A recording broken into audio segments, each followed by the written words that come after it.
As you can see, we're probably negative predisposed toward Tesla Motors. This actually shows a recent fire of a car charging in Oslo. I'm out of here. We do like lithium, though, which we'll talk about in the presentation. So a couple quick disclaimers. Information purposes only. This isn't investment advice. We can change our mind tomorrow, and please don't sue us. So a little bit about my background. We're a Rhode Island-based independent research firm. So what we do is we try to come up with ideas and themes that we then write about and sell to our clients, which are primarily hedge funds. We just follow a few stocks at a time. We try to know them very well. We recently published a 99-page reinitiation report on Tesla Motors. We limit ourselves to 30 clients. So today we're going to talk about Tesla Motors and specifically some of the more controversial things surrounding the company, as well as give a little bit of insight into what we do for a research process on a stock.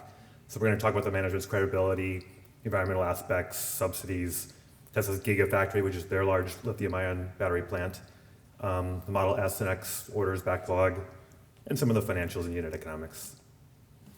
So from the consumer's point of view, the Model S is a great car. Most controversial stocks and companies have a great product. It's actually the numbers behind it that are troubling. I personally love Krispy Kreme donuts. The company went bankrupt. So from the consumer's point of view, Model S is a cutting-edge car. It's a really cool EV. It's green. It's sexy. Very high performance. The fastest models are sub 4 seconds, 0 to 60.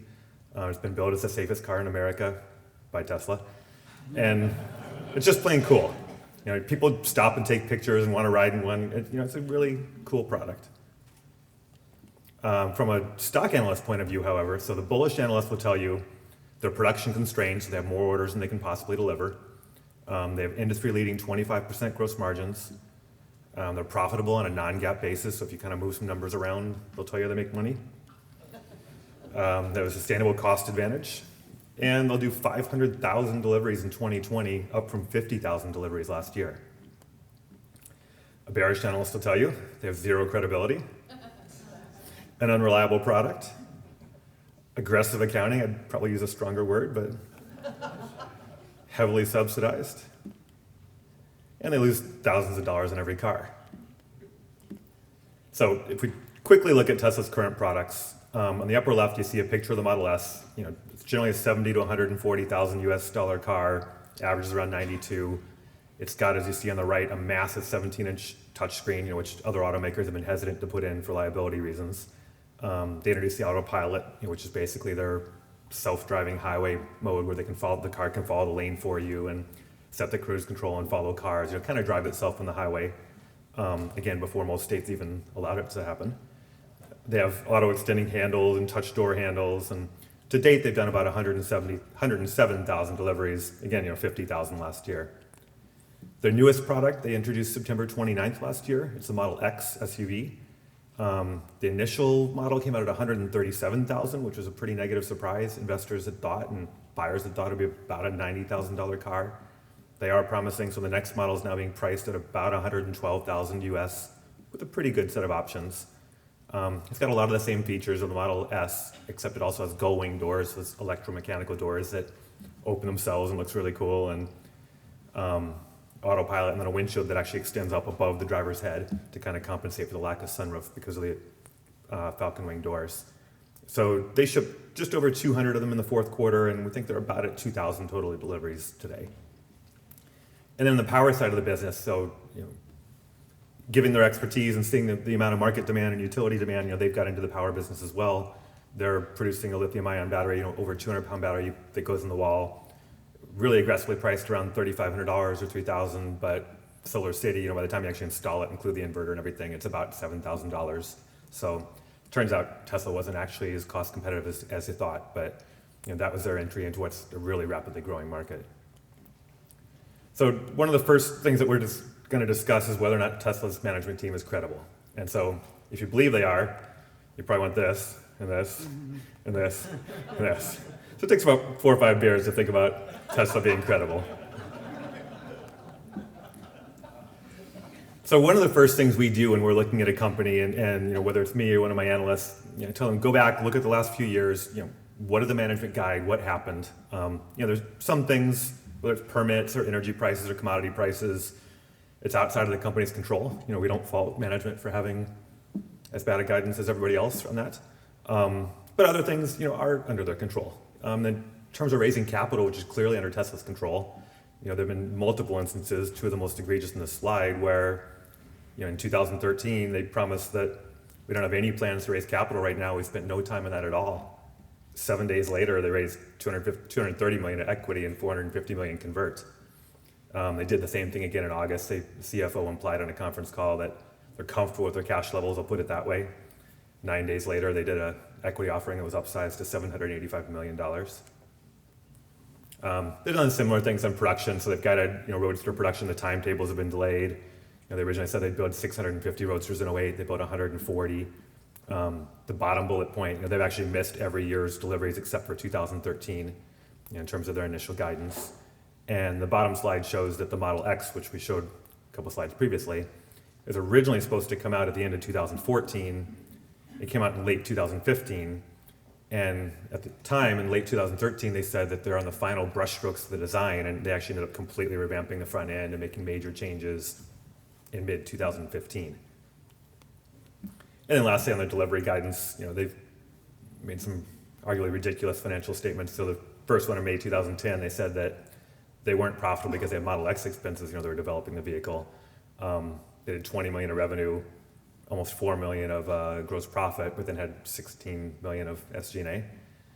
And similar things. So they guided in their 10Q actually. And one of the things that I think is really important, when a management says something on a call or in a conference, they're not really held accountable.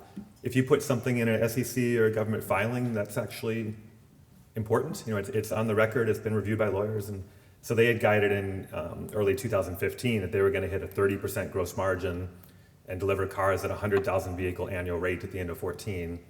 They delivered 17,000 cars at a 22% gross margin, and arguably, we think the actual car gross margin was only 17%. So it's a Model S green. And a lot of these things are particular to Tesla. It doesn't necessarily mean that all EVs aren't green, but if you believe the Model S is, you probably need a few beers. So on Tesla's website, and they kind of bury this point, they calculate the effective CO2 emissions of a Model S sedan are about 176 grams per mile driven. That compares to kind of a small gasoline car at kind of 240, 280, and the Jeep Grand Cherokee at 440. So when you go into the EIA's data and you start to actually verify the claim, there's about 577 grams of CO2 emitted nationwide in the US when you include the 7% transmission loss on average from power plant to customer. When you multiply that by the miles driven and then average efficiency, we actually get about 216 grams of CO2 per mile. So not bad, a little bit higher than what Tesla stated, but pretty efficient. However, lithium-ion batteries are inefficient when they charge, so you get about a 15% charging loss, partially because of heat generation and partially just the chemical reactions that take place. So when you add that on top of it, you end up getting 255 grams per mile, so it's kind of in the range of a small passenger car. Taking that a little further, the Model S in particular uses a lot of power when it's idle. So they've taken the role of using literally thousands, over 7,000 small lithium-ion battery cells that they then actively circulate coolant through to warm it and cool it, even when the car isn't being driven on occasion. It monitors the temperature. There's tons of fire detection and fire suppression equipment on board.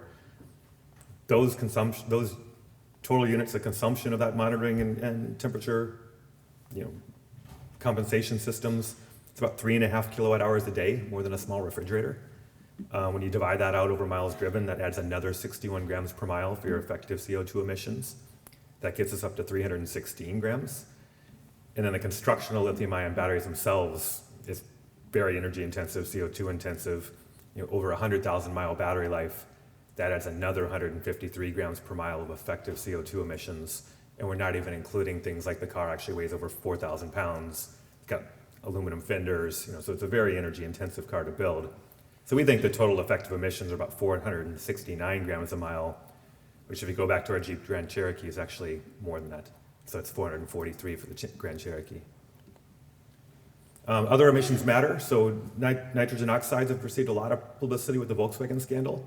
The EPA reports that there's about 0.508 grams of NOx emissions per kilowatt hour generated by the US grid. Based on our previous driving efficiency and power consumption calculations, the Model S emits about 0.27 grams a mile. And that's up against the EPA's Tier 2, the standard passenger vehicle limit of 0.05 grams per mile. Sulfur dioxide is also similar, but whereas given that roughly 30% of the US power grid is coal, you end up with sulfur dioxide emissions about 182 times the average gas-powered automobile. So 20,000 Model S's sold in the United States emit the same sulfur dioxide as 3.6 million passenger vehicles, gasoline-powered. So if you look at the bottom, so Volkswagen, the Passat diesel, which is one of the cars being recalled, emitted 0.25 grams a mile of NOx. So Volkswagen took a $17 billion recall provision. They're facing EPA fines up to $37,500 per car. The Model S, we calculate, emits 0.278, so a little bit higher. And Tesla buyers receive a $7,500 federal tax credit, $2,500 state credit, and other automakers, including Volkswagen, have been forced to pay a total of $412 million for zero emissions credits from Tesla. So should Tesla be subsidized? Probably not. So I always like to use the Amtrak example. So in the US, Amtrak is continually cited as a big, wasteful, bloated organization, losing hundreds of dollars per mile. Newspapers have gone as far to say on some of the longer routes, it'd be cheaper just buying the passenger airplane tickets and shutting down Amtrak. It would be a lower cost. So every year Amtrak gets drugged before Congress and they testify on why we need it, and they end up begrudgingly getting funded. The most recent fiscal year was a $289 million operating budget funding. For 2016, we estimate, and this is actually below consensus, but we estimate 35,600 Tesla vehicles will be sold in the US. For that, the federal tax credits will total $267 million, almost equal to Amtrak's subsidy. That's also about $2 per household, so everybody in the US has paid a couple bucks toward a Model S every year. In addition, we mentioned those greenhouse gas and ZEV credits, so various states, particularly California, require that a certain percentage of your vehicle fleet be zero tailpipe emissions. If you don't hit that, you have to then buy credits from other automakers. So to date, Tesla's actually received a total of $583 million of credit revenue from other automakers. And they've also received lots of other nice tax subsidies, such as a $1.2 billion incentive package from the state of Nevada for building their Gigafactory. In the state of California, they get lots of tax exemptions and accelerated depreciation write-offs and the likes. So is the Model S reliable? We think you have to drink a lot to believe a Model S is reliable. It doesn't mean that people don't love the car still, and people have endured some incredible reliability issues and still had raving reviews about the company. But if you look at some of the independent road tests that have been done, so CNN did a road test where their touch screen and most of the car's functions and the door handles refused to work. They had to call Tesla and get them to send an update. Consumer Reports initially gave the Model S a 99 rating, the top rating tying a Lexus that they ever gave, recommended to buy it. That said, as they drove the car at 15,000 miles, the article said they had more than their fair share of problems, including door handle problems, a blank center console, seatbelt buckle that broke, all types of noises. They replaced the third row seats, a 12-volt battery, the HVAC filter, and the powertrain battery coolant pump. They actually took Tesla off the recommended list, saying that the 2015s actually had lower quality than the previous years. Edmunds, which was even worse, so in February 13, they plunked down $105,000 US for a top-of-the-line performance version of the Model S 85. They were going to do a $20,000 mile road test, which they then extended over 30,000 miles. In the first year of ownership, the main touchscreen had to get replaced because it quit working. The sunroof leaked, rear tires wore prematurely, which is a common problem. And more importantly, they actually had 2 drive unit replacements, which in the Model S, the main battery assembly, the motor, inverter, and transmission, effectively a one-gear transmission, all get replaced in a single unit. They actually had a third replacement at 30,000 miles on the odometer, as well as ride height sensor, motor mount, and the center active airflow louver on the front of the car. Their summary was that the car has 30,000 miles on it. It hasn't been out of service for 30 days. In the wrap-up review, which is still available online, they reported 28 total issues. Much like Consumer Reports, there's an organization called True Delta, which tracks actual repair visits, some of it from customers, some of it from repair centers.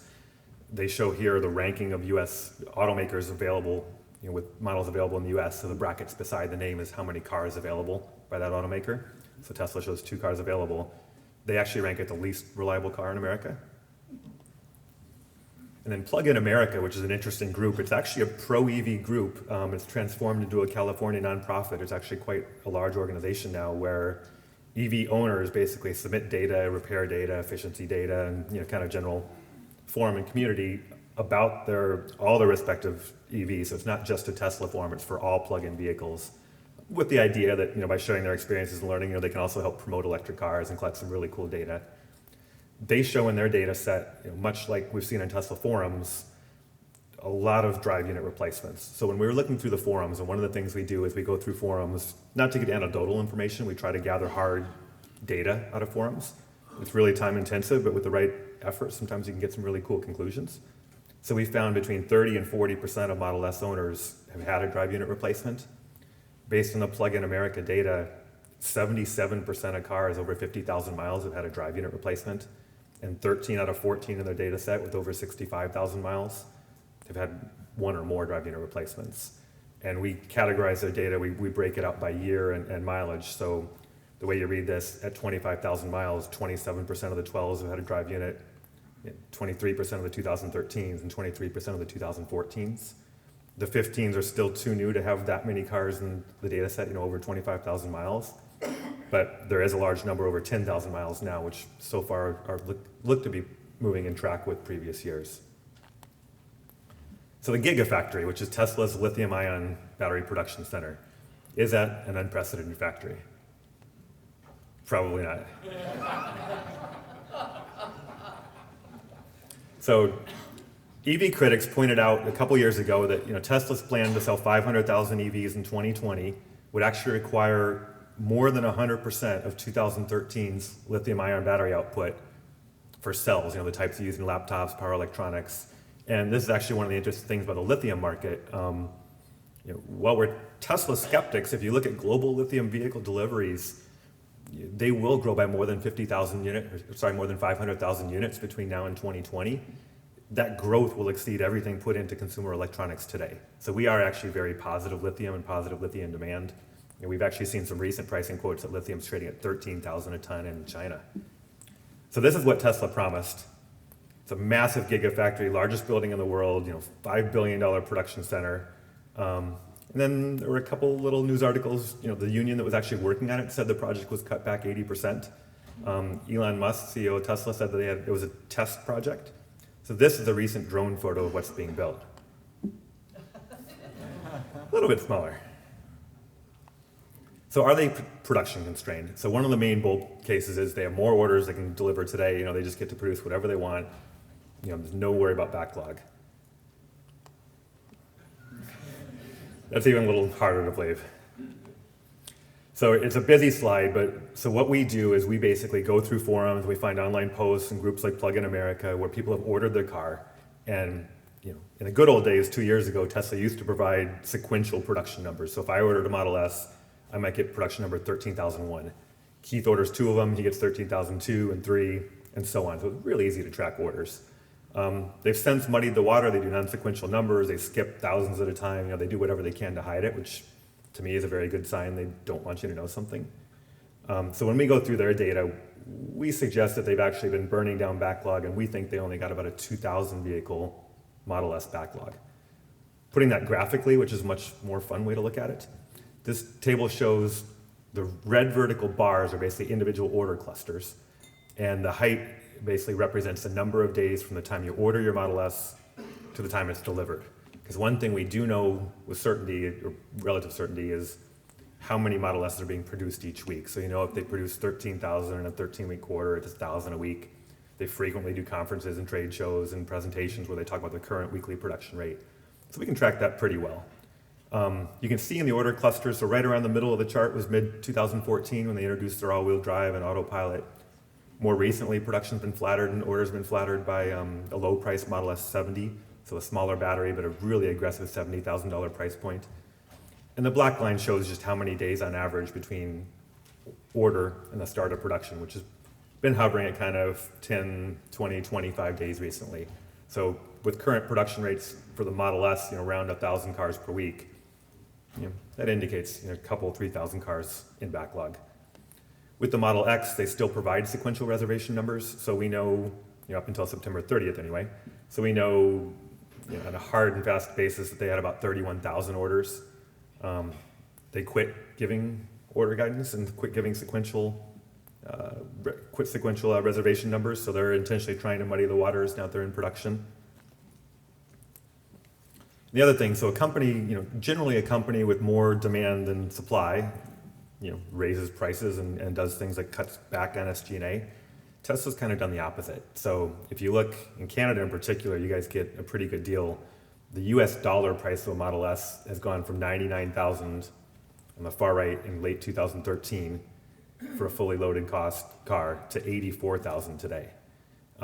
In Canadian dollars, you've actually seen, the price has only gone from 104,000 Canadian to 110,000 despite the massive move in the currency. So they're letting pricing erode, they're introducing the new lower priced Model S. So the question is, can they sell 400,000 cars a year and will that solve all their financial problems? I think that one speaks for itself. So we've seen, people have been nice enough when they go through Tesla tours to post pictures, even though they're told not to. This is what we think the Model 3 looks like. That was actually a clay model seen in Tesla's facility. It's supposed to be a $35,000 car that does 200 miles per charge. They claim this is going to be about 400,000 annual deliveries. If you look at their competitors today, so the Nissan Leaf, which is kind of a boxy little, hopefully no one takes offense, but kind of a boxy little car. They sell 44,000 copies globally. The i3, which I'm actually a big fan of, that's a really cool little car that it gets a battery bump this summer. It goes up to 120 miles range. It also has a gasoline engine on board to back you up. It does 28,000 cars a year. So is Tesla profitable? No. So the far left column shows Tesla Motors financials as they report it, compared to Ford and GM, most importantly, and then we also threw in Renault and Volkswagen. So Tesla claims that in their financials they show a 25.5% gross margin, compared to kind of 11 to 15% for other automakers. Within that, though, they also show 21%, almost 22% SG&A expenses. So their sales and overhead is incredibly high compared to kind of 7 to 10% for Volkswagen. So what's going on? GM, Ford, and pretty much every other automaker, the manufacturer basically sells the car to an independent dealer at about a 10% discount to MSRP, and the dealer bears the cost of selling the vehicle to the customer, which is generally kind of a break-even transaction. They really make money on service and extras. So Tesla, because they sell direct to customer, they include that as an operating line rather than part of the cost of goods sold. So if we actually reallocate 10% of revenue from SG&A up into cost of goods sold, they look like a regular automaker. So you get 11% of sales as SG&A expense, which it's actually better than Volkswagen, and you'd get a 15.5% gross margin, which is kind of in line with everybody else. Problem is, according to Gap, when you do development work for a car or buy factory equipment, if it's for a future model or if it's production equipment that's going to last multiple years, you get to capitalize it. So when you spend the money, you don't put it on your income statement. You call it an asset, and then over the useful life of the asset, generally kind of 5 to 20 years, you depreciate it. When you're doing development work and refining a current car, like let's say you have a drive unit problem or a door problem and you need to fix that, those expenses based on the current car in production get expensed. So GM and Ford actually include, per Gap accounting, they include those expenses in the cost of goods sold. Tesla breaks them out as a separate line item. And quite surprisingly, that's actually over 17% of sales is expensed R&D. If we reevaluate Tesla's accounting, we still get the same operating margin, so we're not changing operating margins at all, but we're reallocating part of the SG&A and all the expensed R&D into cost of goods sold. So we think they actually generate negative gross margins. Those gross margins actually are deteriorating, not improving. And then on top of that, so Ford, GM, Volkswagen, they spend kind of 5 to 8% of revenue on capital expenditures, new equipment, new models. Tesla spends 42%. there's definitely some flexibility and room there in what you call capital expenditures, and I think there's a reasonable possibility that they're putting production costs and other costs into that capitalized expense line. So just quickly, this shows the blue bars are SG&A expense per vehicle sold. That's the most important, on a dollar, so kind of a unit economics basis. Going from the far left to the far right, the green line shows how many deliveries they've delivered, how many vehicles they delivered each quarter. So deliveries are going up, but SG&A per vehicle is also going up. And again, that's not supposed to happen. Most companies have positive operating margin, operating leverage, where the cost per unit go down as you increase production. Again, we think this shows they're not a production constrained company. They're actually doing everything they can to try to increase production, increase demand. And same thing on the capital expenditures. We just show a couple charts showing that capital expenditures per car are actually increasing as deliveries increase. And a quick point on the capital intensity of auto manufacturing. So to build one car, Ford and GM have to spend about $35,000 on the total manufacturing equipment to support a single annual unit of output. So as of today, Tesla has 100,000 cars of production capacity per year. At Tesla's recent spending of $51,000 per car, they would have to invest $11 billion to get to 200,000 deliveries per year. And the company currently has about a $25 billion market cap. If they reach their goal of 500,000 deliveries in 2020, we calculate they're gonna have to spend more than their current market caps, almost $26 billion on capital expenditures to do so. So we'd argue actually Tesla bulls probably don't want them to do that. Lastly, quick touch point on the unit economics, which sober us up a little bit. Again, we like to look at the unit economics, the per unit cost of a car, and this just shows what the previous slides have shown. Revenue per car is decreasing over time, so this goes from the left to the right. SG&A expenses have increased from $9,500 per car to over $20,000 per car in the third quarter. Same with expensed R&D. They went from $11,000 per car up to $15,000 per car. And so Tesla's losses and cash flows have been increasingly negative. And like any good promotional company does, in the fourth quarter, they actually introduced a new cash flow metric saying that on their own adjusted cash flow metric, they're positive. Thank you.